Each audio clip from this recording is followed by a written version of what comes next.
Hey guys, Pacostames101 here, bringing you another battle, and this is against Yoki. I met her actually at the after party for New York ComicCon, so we both wanted to have a battle, and here we are. I just brought a couple of guys I wanted to try out, and she has, well, a bunch of UUs. We did this battle over IR, so I'm not really sure what to expect when I was going into the battle, but yeah, let's get into the battle.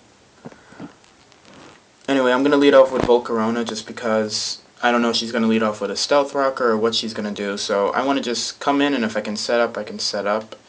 And if not, then I'll just switch accordingly. So she leads off with a Lopunny, which was really interesting to me. And anyway, I'm expecting some sort of status move. I have Lumberry, so I don't really care. And I'm just going to stay into Quiver Dance. So that's pretty much what happens this turn. And I'm thinking here, like, I can maybe possibly sweep, just because I do have the Quiver Dance up. Fiery Dance should be able to take this thing out in one shot. And if I get the special attack raise, then I'll be really, really set. So I go for Fiery Dance. I wasn't sure if she was going to switch or anything like that. So, and it lives. Even after a Quiver Dance, it still only takes about 2/3, which was really, really surprising to me. I never really used Lopunny. I used Baneri in 4th gen, but I didn't think Lopunny was this bulky. Anyway, she goes for Thunder Wave again, which is like, oh, well, I'm not sweeping with Volcarona this game. Anyway, I go for Bug Buzz this turn just because I figured she was going to switch, and yeah, I just wanted to switch moves accordingly in case she went to like a Water type or something. But she goes into Togekiss, and I'm like, oh, well, should have just stuck with Fiery Dance.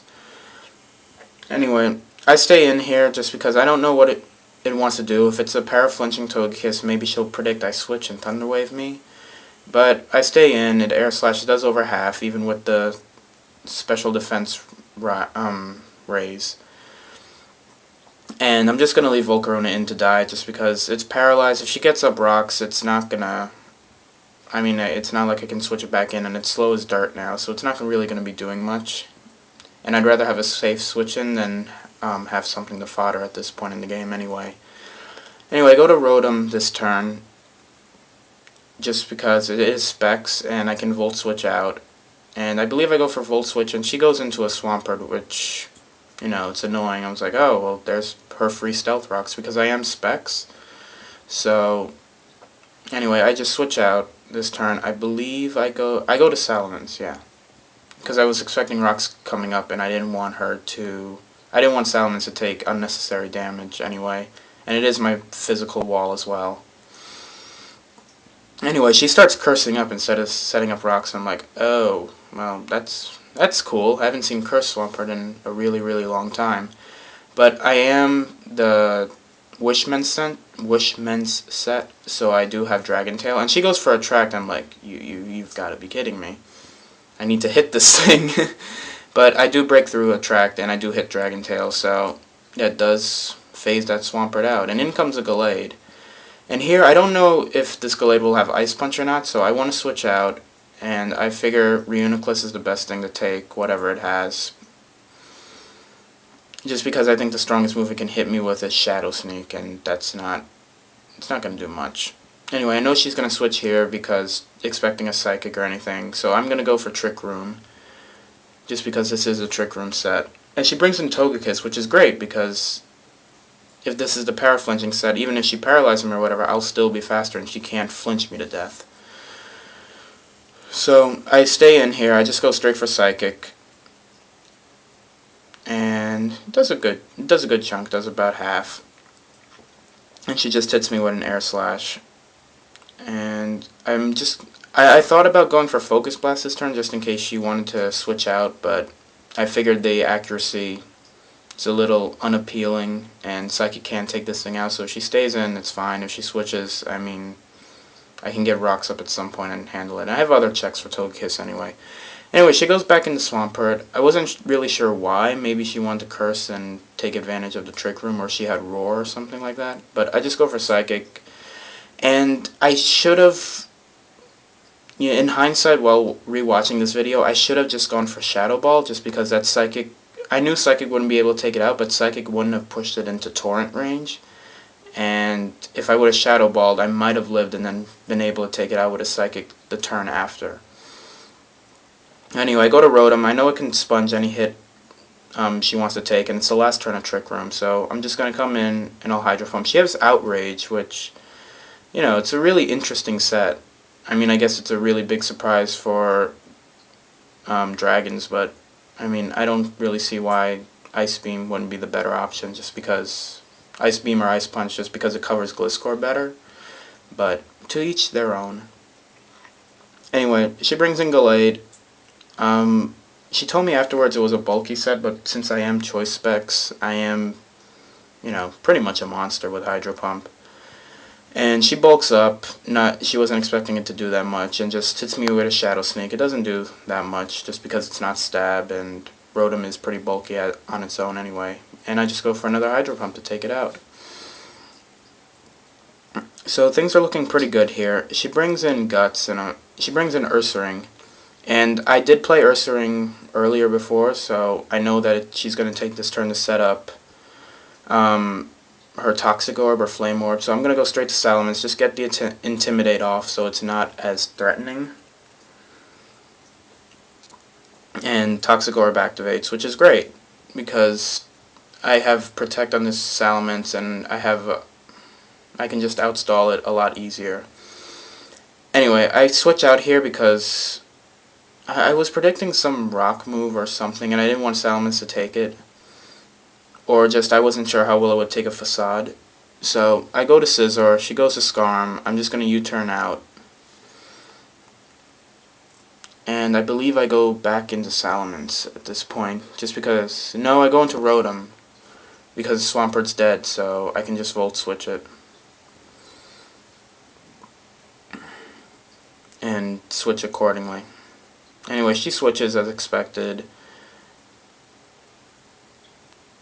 And she goes into Lopunny just to fodder it out, I believe.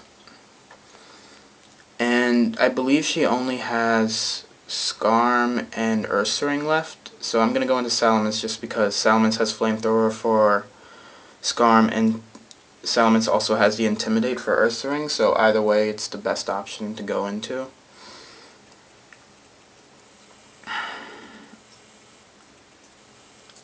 And she brings in Scarm. I just go straight for Flamethrower.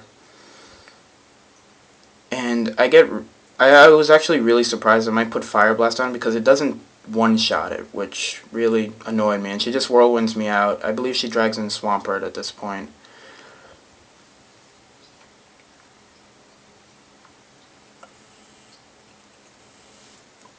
And here, this turn, I think a lot just because I know she's going to be faster than me, so I'm expecting Roost.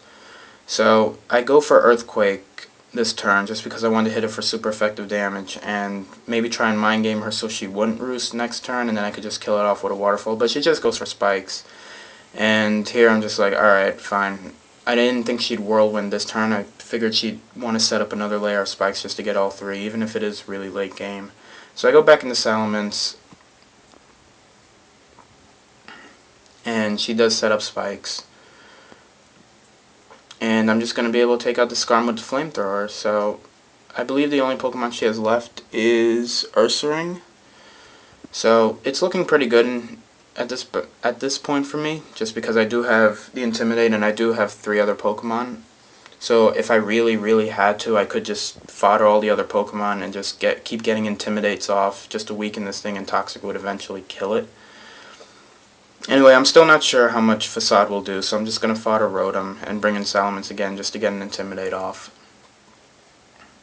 Realistically, I should have protected the first turn just to bide some extra damage, but in the long run it doesn't really matter just because I'm up by so much. Anyway, I figure at this point, just because I am bulky Salamence, I can take Facade relatively well, and it's a 3-hit KO, so I'm just going to hit it with a Dragon Tail. And it looks like one more Dragon Tail will be able to give me the match. And if she somehow gets a crit, I do still have Scizor, I do have Bullet Punch on Scizor, so this is pretty much my match. I go for Dragon Tail, he dodges it, which was like, oh, really? But at this point I know I can just protect and the toxic damage will kill her off next turn, so that's what I do. So Yoki, that was an excellent battle. I had a lot of fun, and it was nice seeing a lot of, unconventional things that I haven't seen since 4th generation. So definitely go check her out. The link will be in the description. And yeah, I hope you guys had a good weekend. I know I did. Comic-Con was amazing. So I'm actually going to upload a short battle. Well, a short little fight that happened at Comic-Con. It was between two little 6-year-olds. 6-year-olds. So I hope you guys enjoyed that and today's upload. I will see you guys later. Peace.